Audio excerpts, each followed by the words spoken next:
क्या केंद्रीय मंत्री चिराग पासवान को बिहार के चुनाव में बड़ा झटका लग सकता है? क्योंकि पीएम मोदी के अनुमान चिराग पासवान को बिहार में बड़ा झटका लगने की खबर आ रही है।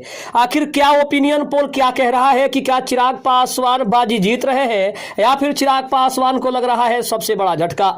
नमस्कार, मैं हूं संजीव और आप देख रहे हैं आप तक न्यूज। अगर आप हमारे चैनल पर नए हैं तो चैनल को जरूर सब्सक्राइब कर ले। बता दें कि बिहार विधानसभा चुनाव के पहले चरण का मतदान गुरुवार को होना है, लेकिन उससे ठीक पहले INS मैट्री का सर्वे सामने आया है, जिसमें एनडीए की वापसी का अनुमान जाहिर किया गया है। पूल के अनुसार 153 से 164 तक सीटें हासिल करके एनडीए फिर से सत्ता में लौट सकता है।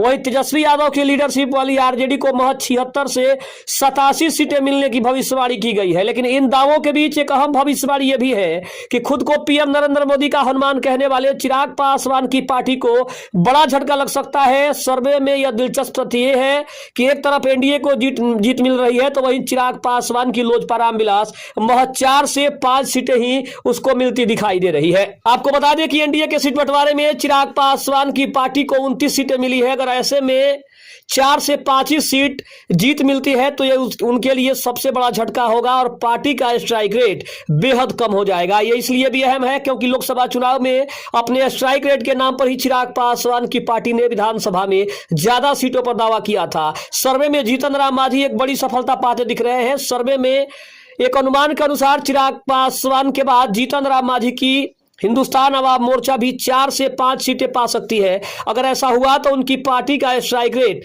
90% तक हो जाएगा।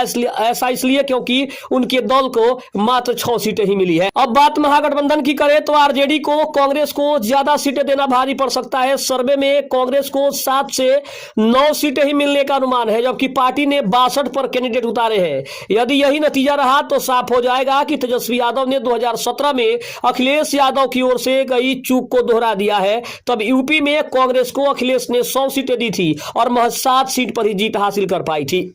माना गया था कि सपा की करारी हार के पीछे कांग्रेस को उसकी हैसियत से ज्यादा सीटें देना था। अब बिहार में भी यदि सर्वे के नतीजे वही रहे तो फिर कांग्रेस पर निश्चित तौर पर सवाल उठना जायज है। लेकिन सबसे बड़ा नुकसान केंद्रीय मंत्री चिराग पासवान को हो रहा है, क्योंकि चिराग पासवान ने अपने स्ट्राइक रेट के बल पर ही 29 सीटें एनडीए से मांग की थी और उन्हें अगर 29 सीटें मिली है तो ये लोकसभा चुनाव में उनके प्रदर्शन को दोहराने की वजह से ही हुई है। क्योंकि चिराग पासवान ने तब कहा था कि उनका स्ट्राइक रेट 100% है, इसीलिए उन्हें अन्य दलों से ज्यादा सीटें चाहिए और उसी के भरोसे उन्होंने 29 सीटें एनडीए से हासिल तो कर ली। लेकिन सर्वे के अनुमान ने चिराग पासवान को सबसे पीछे धकेल दिया है, क्योंकि महज 4 से 5 सीटें ही आने का अनुमान दिखाया जा रहा है, जो चिराग पासवान के लिए एक बड़ा झटका माना जा रहा है। खबर कैसी लगी कमेंट में जरूर बताइएगा। तब तक के लिए धन्यवाद। जय हिंद, जय भारत।